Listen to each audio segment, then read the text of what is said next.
গরুগুলা কিন্তু ম্যাক্সিমামই সবগুলাই ঘাস এবং খড় দিয়ে পালা হয় এবং হচ্ছে খুবই স্বাস্থ্যসম্মত গরু। কোরবানিতে কিন্তু একবারেই পারফেক্ট। তো আমি ভাইয়ের নাম্বারটা আমার এই ভিডিওর কমেন্ট বক্সে দিয়ে দেবো, আপনারা চাইলে ভাইয়ের সঙ্গে যোগাযোগ করতে পারেন। তো বাড়িতে এসে সুন্দরভাবে দালাল মুক্ত ভাবে আপনারা কিন্তু গরুটা নিতে পারবেন। হ্যাঁ, একবারে দেশি গরু। আপনার বাড়িতে কেমন এবং কয়টা গরু আছে? আমার বাড়ি থেকে মনে করেন যে 10 পিস গরু আছে। 10 পিস। হ্যাঁ, মানে কুরবানি উপযুক্ত 10 পিস গরু আছে। কেমন দাম থেকে শুরু? মনে করেন 1,40,000 আছে, 1,60,000 আছে, 20 আছে, 1,20,000 আছে এবং 70, 80, 60 এরকম ধরনের ছোট মাঝারি সব ধরনের গরু আছে।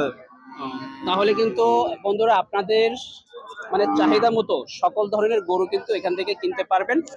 তো সুন্দর গরু কেনার জন্য অবশ্যই আমাদের সাথে যোগাযোগ করেন, প্রিয় ভাইয়ের সাথে যোগাযোগ করেন। বিশেষ করে কয়রা এবং কয়রার আশেপাশে যে সমস্ত ক্রেতা আছেন তারা আমাদের সাথে যোগাযোগ করবেন, ইনশাল্লাহ ভালো মালটাই পাবেন। তো